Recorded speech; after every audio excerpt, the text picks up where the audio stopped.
Entonces yo me dediqué a implementarlo y crear 4 divisiones más, igual que la primera, para poder luchar contra el terrorismo. Y las unidades de inteligencia se encontraban a cargo de las cúpulas y los famosos deltas encargados de las bases, de los comités zonales, de los comités especiales. Más o menos eso fue el bosquejo organizativo para la estrategia del caso. Bueno, entonces Benedito me comenta de que la situación está así, que el personal estaba ya también un poco agotado, porque se trabajaba 24 horas sin parar, ¿no?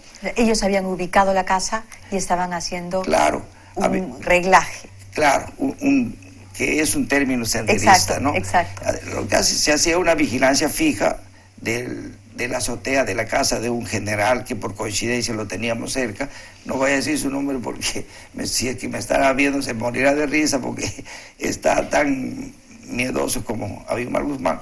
Entonces, generosamente nos cedió un lugar en su azotea y desde ahí se filmaba y desde ahí se tomaba fotografías, es decir, se les vigilaba. Lo que se llama vigilancia fija, ¿no?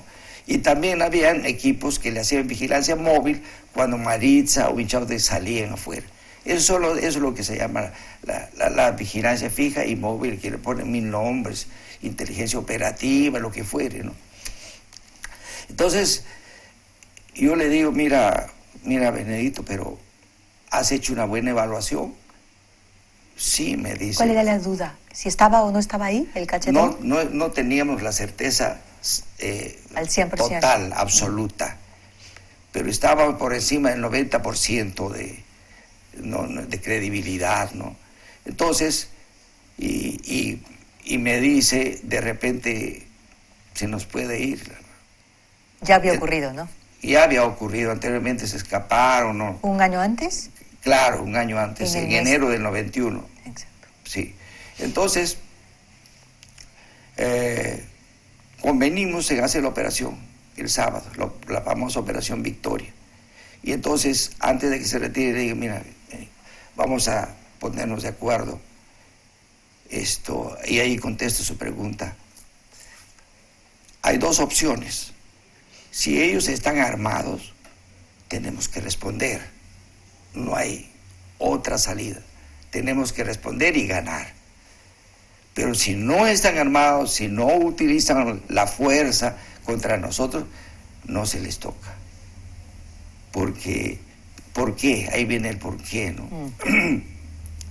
Porque todos los chicos ya tenían tanta experiencia, tanta práctica, que podíamos capturarlos simplemente y llevarlos. Y de esa manera dar un testimonio al mundo, al país, para no ser presumidos, ¿no? Para un testimonio al país de que, si bien es cierto, esta organización terrorista utilizaba como método la muerte, la sangre, la violencia, nosotros queríamos demostrarles que la inteligencia puede más en una democracia. Y por otro lado, queríamos también lograr, al mismo tiempo que desarticulábamos a Sendero Luminoso, como ocurrió también con el MRTA, y esto significaba una victoria militar, pero también queríamos simultáneamente lograr una victoria moral. Cogerlo vivo para que su propia gente lo vea que es un hombre de carne y hueso y cómo ha caído, ¿no? Y luego lo viera capitular. Pero claro, y después lo vieron capitular. Entonces, en conclusión, por ese motivo es que no se le mató, no se le asesinó, no era necesario. Era mejor, puedo estar equivocado, pero desde mi punto de vista, y coincidía conmigo Jiménez, es que mejor era capturarlo vivo, ¿no? ¿Usted considera en ese momento, cuando hace este análisis, hace un análisis histórico, nos está contando, hace un análisis ético, también considera los derechos humanos? Pero claro. Porque claro, en esa época era un tema, lo sigue siendo por supuesto, pero los terroristas habían utilizado una herramienta de las democracias, de la nuestra por lo menos, para combatir al Estado firmemente. Los terroristas acusaban al Estado de violar sus derechos y eran acompañados y acompasados por gente que consideraba que había que vigilar firmemente los derechos de los terroristas. Y también es cierto, estábamos, y me incluyo, quienes exigíamos que no se respondiera al terrorismo con terror, que no se convirtiera el Estado peruano en un Estado terrorista.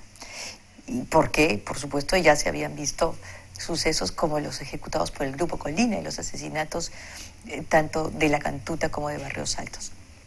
Usted evaluaba, al discutir con su jefe operativo, con el coronel, el entonces comandante Jiménez, ¿evaluaba también el tema de los derechos humanos? Claro que sí, el problema de los derechos humanos, y ahí están los informes de la Cruz Roja Internacional, que ellos visitaban, incluso les creamos una oficina en la DINCOTE, en el trabajo de reingeniería que se hizo en la DINCOTE, una oficina para la Cruz Roja Internacional, y no paren quejándose. Entonces véanlo, conversen y qué sé yo. Entonces ellos reportaban a su central de Suiza, creo que mensualmente, y desde que asumimos el mando se redujo tremendamente el número de quejas, acusaciones que tenían, ¿no?, contra la DINCOTE, porque queríamos nosotros, como una cuestión, como una política, como un lineamiento estratégico, ¿no es cierto?, desarrollar esta lucha contraterrorista dentro del marco de la ley y respetando los derechos humanos, privilegiando la inteligencia y procurando también el bienestar del personal. Y esto era posible porque, primero que nada, aprovechando lo que ya existía en la DINCOTE dentro de la organización precaria que encontramos, formamos unidades de inteligencia propia de la DINCOTE, porque las demás organizaciones de inteligencia, valgan verdades, no nos proporcionaban nada. Entonces nosotros queríamos saber quiénes eran. Había que identificarlos, cuántos eran, cómo iban de armamento, cómo coordinaban a nivel nacional, cómo estaban organizados en el campo político, militar y de sus fuerzas de masa que ellos llamaban, en fin, hacer una radiografía de Sendero. Y si nosotros logramos eso, o inteligencia precisamente, entonces estábamos en condiciones de reducir los costos sociales, y eso nos ayudó mucho para hacer las capturas tal como se hicieron, sin derramamiento de sangre, ¿no? Capturas limpias, ¿no? Limpias. Capturas limpias. ¿Cómo definiría usted, general Vidal, la estrategia previa a la captura? Bueno, le anticipé algo de que yo encontré una unidad, estoy hablando de fines del 91, comenzando el 92, la DINCOTE, que estaba en una situación precaria. Varias veces me han refutado, indudablemente, los que me han antecedido, pero es verdad. O si no, que digan cuánto de presupuesto tenía la DINCOTE. 0. Ahora veo que tienen pues grandes apoyos, ¿no? Pero ahora, en aquel 0. Entonces nosotros pusimos condiciones al gobierno, y reconozco que nos apoyó bastante Carlos Boloña, el ministro Briones, cómo podía lucharse contra una organización criminal de esa magnitud sin recursos. Entonces y allí también, hoy día salió un periódico, no fue totalmente así, pero tiene algo de cierto, que contactamos con el ingeniero Fabre, que me llevó a hacer una exposición, me invitó a la Confiep. Julio Fabre. Claro, a la que lamentablemente nos ha dejado, ¿no? Y hago llegar desde aquí mis sentidas condolencias a la familia. Entonces nos llevó, porque los empresarios también tenían que involucrarse en este problema, porque no había fondos.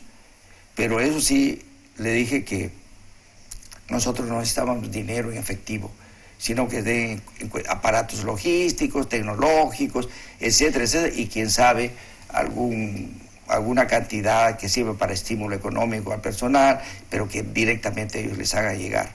Entonces, de esa manera nosotros planteamos una reorganización de la DINCOTE, total, y Eso es lo que nosotros llamamos una reingeniería en la DINCOTE. Mi Estado Mayor, que esa vez la presidía el coronel Ceballos, me apoyó muchísimo en esto, y los demás jefes también que me acompañaban. No fue una obra personal mía, de como si yo fuera el predestinado, no. Todos los trabajos se han hecho en equipo, todos los trabajos se han hecho en equipo. Entonces no se trata de involucrarse solamente en la captura de Aymar Guzmán, que no es la única, se han hecho por LAI, de los destacamentos especiales y todas las cúpulas. Y los comités que sustentaban y fomentaban a la cúpula de Sendero Luminoso. También fue eso, los deltas, trabajo de los deltas. Entonces todo esto, dicho casi desordenadamente, revela que hubo una estrategia muy clara. Cómo atacar a la cúpula, por qué atacar a la cúpula, por qué nos importaba, por qué era para nosotros debido o muerte la caída de Aymar Guzmán. No solamente porque era el jefe, el líder de esta gente, sino porque era un líder especial, era un mito. Y como toda la base de Sendero Luminoso, la base de su fortaleza era la ideología, entonces usted sabe que este tipo de organizaciones, el líder es fundamental. Y a la hora que cae él, casi es un pensamiento religioso, ¿no? A la hora que cae el líder, se derrumba, ¿no? La prueba es que cuando cae Aymar Guzmán, recién, o sea, un año después de elaborar la ley del arrepentimiento, recién comienza a funcionar.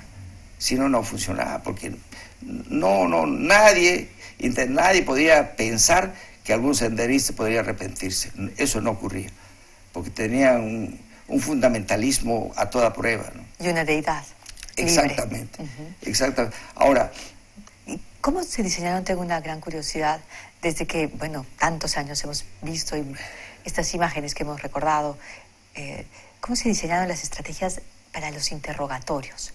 Porque una de las cosas que ocurrió fue que todos los agentes, con usted a la cabeza, empezaron a interrogar y a obtener extraordinaria información de la cúpula, porque ustedes capturaron a la cabeza de esta organización terrorista. ¿Cómo se diseñaron estas estrategias?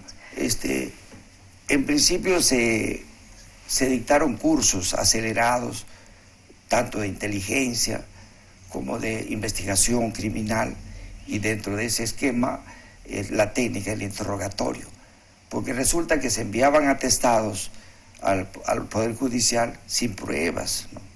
Anteriormente, con excepciones, por supuesto, pero normalmente, ¿por qué? Porque caían detenidos por un error que ellos cometían, así, pero negaban todo, no se les podía probar nada. Entonces, un atestado así era pues inconsistente. Muchos de ellos habían recuperado la libertad precisamente por eso.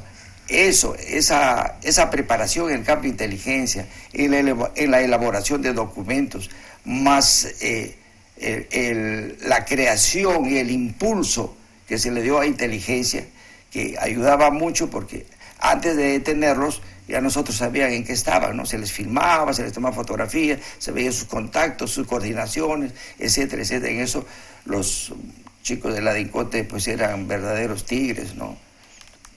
Y fueron de todas las divisiones. Yo extiendo de aquí mi reconocimiento a todos los casi 1000 elementos, 1000 efectivos de la DINCOTE. Todos jugaron su papel, todos tuvieron tareas particulares que realizar, y ese conjunto de tareas que realizaban se hacía en función de una estrategia que se diseñó, que comprendía como puntos centrales la ley, el respeto a los derechos humanos, la inteligencia como arma principal, ¿no es cierto? Y también, ¿por qué no preocuparse por el bienestar del personal? Porque el hombre puede haber equipos, vehículos, lo que fuere, de última generación, pero la base en inteligencia sobre todo es el hombre, es el ser humano. ¿Con quién fue o a quién fue más duro interrogar? Imagino que a Guzmán. Imagino que Guzmán jugaba un poco con ustedes, jugaba cuando respondía, no tanto los así. toreaban. Sí, ¿Cuál era sí, su propia estrategia? Claro, yo deseo hacer una aclaración, no se vaya a pensar que yo también estaba en los interrogatorios del uno, no, porque eso ya son trabajos operativos, tácticos, y en cada división habían oficiales que ya estaban preparados, que se conocían al revés y al derecho toda la doctrina senderista, su organización, su modus operandi, sus coordinaciones, etcétera, etcétera. Entonces, sobre esa base interrogaba. Desde luego que a Abimael Guzmán le encantaba conversar, pedía café, su cigarrillo y todo. Conmigo tuvo otro tipo de conversación a nivel estratégico, ¿no? Otro tipo de conversación. Pero la parte, claro, era hábil, pero tan hábil como él eran los muchachos de la DINCOTE que lo interrogaban.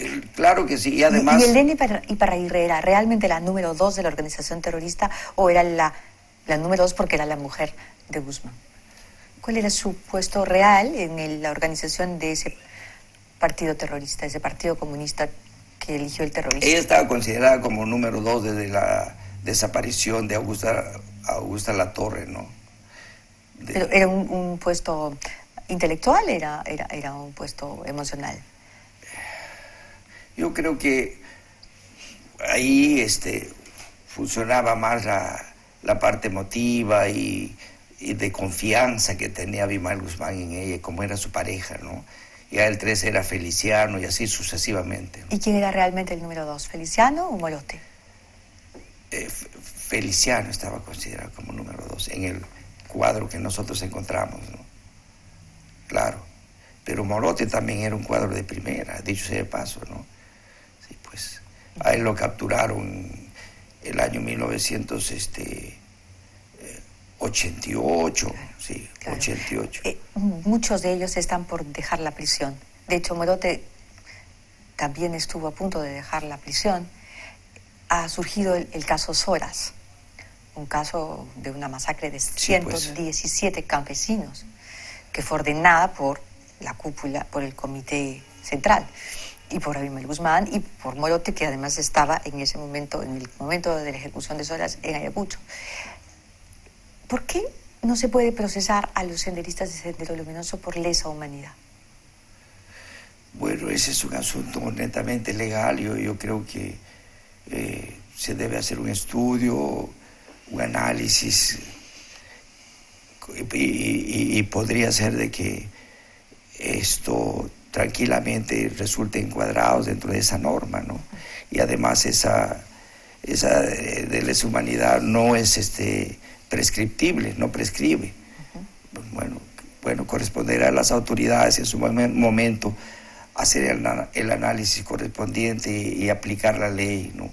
Y aplicar la ley, sí. La inteligencia norteamericana decidió ejecutar y eliminar a Osama Bin Laden. Llegaron a Bin Laden a través también de una vigilancia, de un trabajo estratégico de inteligencia tenaz, pero la orden era eliminarlo. A la vista, desde la historia, comparando uno y otro, un momento y otro momento, usted dio la orden al revés, no eliminarlo, no eliminar a Abimael Guzmán. Así es.